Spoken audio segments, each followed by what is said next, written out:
Chad, there's so many good things to watch right now, man. I want to watch this. Because of shows like Kitchen Nightmares and Hell's Kitchen, we know that Gordon Ramsay is kind of a jerk. Get out of my way. Get out of my f***ing way. Get out of my f***ing way. Get out of my way! I'm not in your way! Get upstairs then! He won't tell me, he's got no balls. Why are you throwing that risotto away? Because it was over kosher. Shut the fuck up! 38 come here, you fat mouth. Thank you, stupid.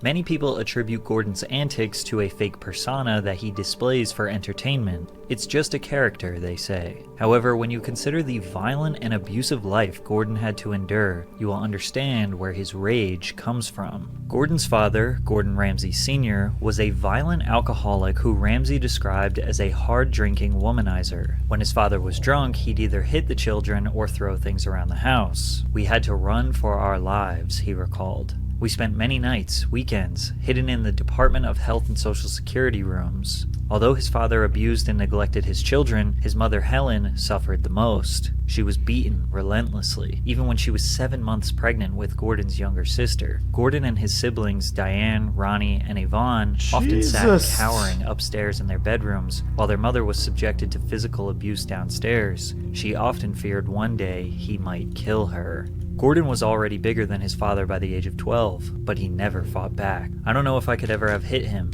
We were never big or strong enough to stop him. He had power over all of us." The crazy part is, the kids often spent time in Child Protective Services. Police would take their father away during his outbursts, but it was only temporary, as they would eventually return under the same roof as him. But They how? could not escape.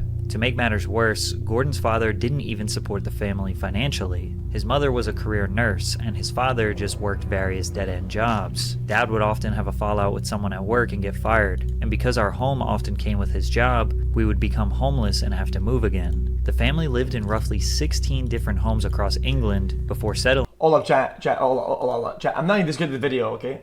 But I must say, unless Gordo has stated himself, this is the reason why. It could be for other reasons that his persona or personality is like that, such as either the way he was trained, where, with who, how. There's a bunch of possibilities. So they're making conclusions based on visual evidence from content pieces isn't the greatest thing unless he's said it himself. That's my take of the day. As you can imagine, Gordon's education was negatively impacted due to his father's terrorizing presence. However, he found a positive outlet detached from his home life through football. He was aggressive on the field and could sprint really fast, which landed him a spot on the Rangers Football Club youth team. Gordon claims that he was scouted at one of his games by an Oxford United manager, which led him to being signed to the team. But an Oxford spokesman says otherwise. "We don't have concrete evidence that he ever played for Oxford United, and none of those coaches around that time can remember him playing for us." This seems like a strange thing for Gordon to lie about, but nevertheless, football was a major passion of his.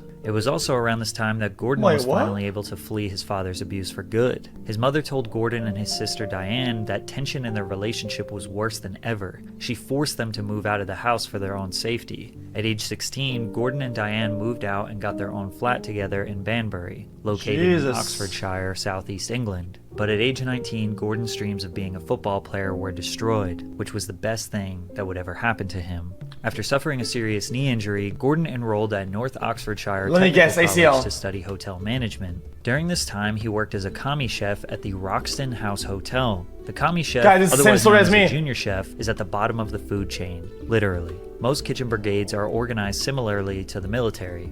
Auguste Escoffier is credited for coming up with this hierarchy system while serving as a cook in the French military in the 1800s. Commie chefs help ensure that a kitchen's operations run smoothly. They perform cooking, cleaning, delivery, and other support duties as instructed by the chef de partie. After progressing through the ranks and becoming the sous chef, Gordon ran the kitchen and 70-seat dining room at the Wickham Arms until he started a sexual relationship with the owner's wife. I slept with the boss's wife because she made, a go for me. I mean, trust me, what 19-year-old chef, fit as a fiddle, is going to say no to a stunning 33-year-old wife of your boss? So yeah, he got fired. However, his experience would land him his first job at a Michelin-star restaurant and his first appearance on television. Michelin stars are basically the highest badges of honor for restaurants. The stars are part of the Michelin Guide, which employs thousands of inspectors who travel around the world sampling the finest cuisine. These highly trained inspectors will visit hundreds of restaurants a year in order to identify the best of the best. Michelin inspectors are always anonymous to ensure they don't receive preferential treatment during their meals. Inspectors book, dine, and pay for their meals in the same way as an average guest. Once each restaurant in consideration has been inspected, the Michelin Guide director meets with the worldwide teams for what is called star sessions, where the rating of each restaurant is debated. These sessions often last days, with each establishment considered one by one until a unanimous decision is reached. Restaurants can earn a maximum of 3 stars. Michelin quantifies 1 star as being high quality cooking worth a stop, 2 stars for excellent cooking worth a detour, and finally, I think the pun's a little bit 3 rigged. stars represent exceptional cuisine worth a special journey. Ramsay honed his culinary skills at Harvey's in Wandsworth. This is where a legend was created. The executive chef at Harvey's was Marco Pierre White, who is not only world-class, but also considered to be the first celebrity chef. Marco has been rumored to have somewhat of a temper. He has admitted that sometimes he shouts and screams in the kitchen. Gordon says that Marco was brutal, Sounds fair enough. allegedly one night even making a young Gordon Ramsay cry. However, this side of him is rarely seen when the cameras are on. On TV, he's more of an intense savage that struck fear into you without saying or doing too much. No, I didn't make Gordon Ramsay cry. He made himself cry. That was his choice to cry. After working at Harvey's for 3 years, Ramsay became more equipped to handle. No, I didn't make Gordon Ramsay cry. He made himself cry.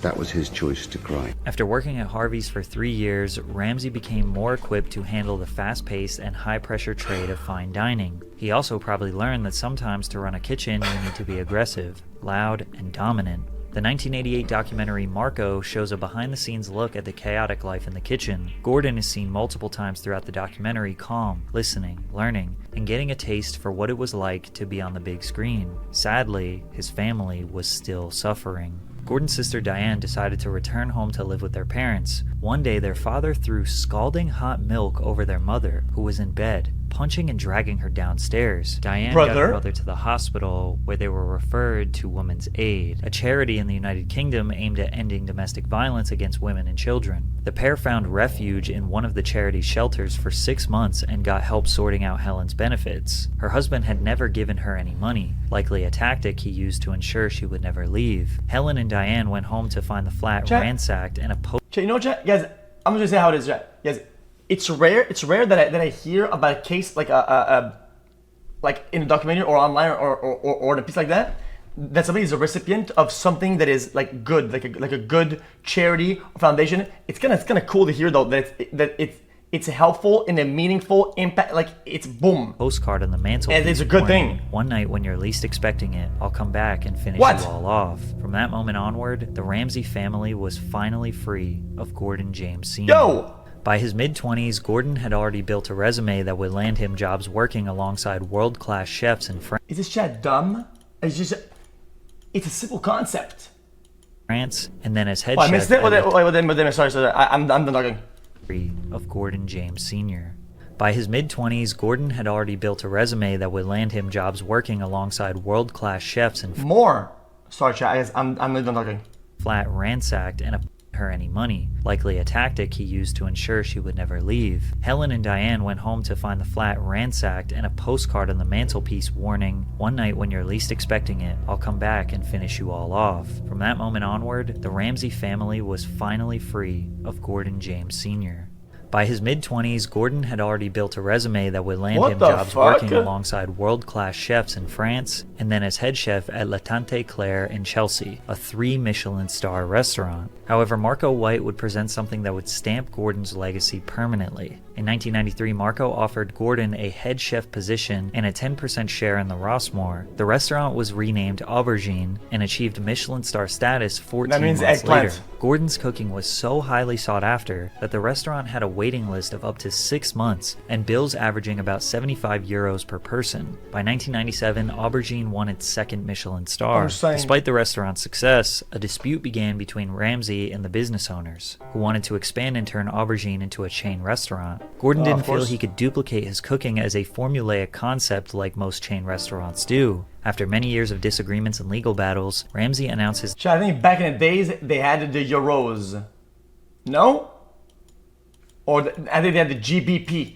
The Great Britain Pound. departure and handed in his notice. The entire staff at the restaurant followed Gordon and participated in a walkout. Ramsay later referred to it as Black Friday. He described the decision to set out on his own as the most important day of my entire cooking career, the most important decision of my life. Gordon decided to purchase and open his own restaurant called Restaurant Gordon Ramsay in Chelsea in 1998. The journey of opening his business venture paired with a television documentary series called Boiling Point. The series only had 5 episodes but gave viewers... Chat. This video, holy shit, dude. Television documentary series called Boiling Classic. Point. The series only had 5 episodes but gave viewers a raw behind-the-scenes look at Ramsay and his element. Along with his cooking methods and expertise, he tried to impress food critics in hopes of a 3rd Michelin star. Although the series was short-lived, Ramsay's vulgar language and hostile nature were on full display, and he quickly became known for his loud mouth and short temper in the kitchen. This guy got fired for drinking water. Standing in front of the fucking glass, drinking fucking water. In front of all the customers. Fuck off! But even with these explosive moments, it still feels tame compared to what would come many years later. After establishing his first restaurant, Ramsay expanded and opened several restaurants across the United Kingdom. He earned his 3rd Michelin star in 2001, making him the first Scottish chef to achieve the feat and securing him a lifelong legacy at the age of 35. His second TV show portrayed Gordon in a much more genuine and humble way. Ramsay's Kitchen Nightmares was a 2004 show where Gordon visited failing restaurants and helped to improve the establishments in just 1 week. He then revisited the restaurants months later to see how each business fared in his absence. Kitchen Nightmares was a huge commercial hit. Ramsay initially came off as quite relatable. He was very candid but still supportive in a positive manner and genuinely wanted to see businesses succeed. He used his time wisely, learning the staff's strengths and weaknesses and the town's culture surrounding each restaurant. He also used collective plural pronouns like we when describing each restaurant and what needs to be done, fully integrating himself as a part of the team and part of the solution, not merely operating as an onlooker giving directions. This Ramsay made for far more compelling television and left viewers excited about the food and entrepreneurship. The more poised and calculated attitude carried on to his next televised culinary show, Hell's Kitchen UK. The show created a competition between 2 kitchens featuring 10 aspiring chefs competing for a prize of €250,000, money that the winner could use to start his or her own restaurant. They were split into 2 teams of 6, 1 celebrity chef along with 5 members. And just look at the difference. Now what are we going to do? Right, can we taste now, please? That is the worst risotto. Oh man, I give up. That is shocking. No, I'm trying. My hardest, chef. Oh man, what? Due to the show's success, Gordon worked with the Fox network to produce an American version with the same name. First premiering in 2005, Hell's Kitchen US followed a different format. This is where Gordon's asshole persona was formed. Move your ass! You jumped up the f***er. Now f*** off back on your section. Why? Because I'm not a quitter. You're not a quitter. You're not a fucking cook either. Move your fat ass. You donkey! Hey! Blanca! You're fucking useless, you know that. You're cooking in a burnt pan, you fucking dick! Fucking donkey! Don't let him cook a fucking thing! The US version of Hell's Kitchen surpassed the UK version in popularity. The show was significantly more dramatic than any of Gordon's UK shows, with the addition of loud sound effects, dramatic music, rapid jump cuts, and exaggerated drama. Your special has now become not very special, thanks to face there. Hurry up, Giovanni! Yeah, but I'm not this face, chef. Yeah, say that again? I said I'm not dick face, Yeah, chef. you're pissed, are you? I'm not. Look at me in the eyes! Not as pissed as I am! You fucking are! Donkey! It became so excessive that people online started accusing the producers of staging fake drama for more entertaining television. People also claimed that the editors use editing techniques to make certain contestants appear as poor performers to justify their elimination later. The most obvious example was the... This is fair enough. This is fair enough. The show isn't about best cook. It's best cook and entertainment cutoff for the viewers, right? If you're a good cook, right, and you bring no content, I mean, brother, you're going home, bro. What do you want? Fucking 4 silent chefs that go do, make the perfect meal and say, you sir are eliminated. See you on next show. What the fuck is that shit, dude? That's no content, Andy. What the fuck? The case of Amanda Tech Moore, who you can clearly see cooking here, but the only problem is that she was eliminated 3 episodes earlier. Essentially, they're using old footage of contestants, for example, Gordon yelling at someone in episode 1, to justify their elimination in episode 10, even if they didn't do anything wrong that day, since the show is not premiering live and viewers wouldn't be able to notice the difference. Another major controversy in regards to the show being staged occurred when contestant Joseph Tinnelly from season 6, during one elimination round, angrily confronted Ramsay, challenging him to a fight, before being escorted off the set. You want a f***ing jacket? You want to talk some shit? Let's go step outside, motherfucker. I ain't here for that, dog. The incident drew criticism from viewers, suggesting the scene was potentially fake and conducted to add I ain't no bitch. What? more drama and tension to the show to increase viewer interest. However, it was this tumultuous persona that may have ruined his UK television presence. Okay, this was asked for, well done, and this person is sending it back. And let me just tell you something. You know, in terms of well done, look, we praised it. What is that? That's well done. That is well done, so stop bringing me shit! What about this, Gordon? That is well done! It's well done!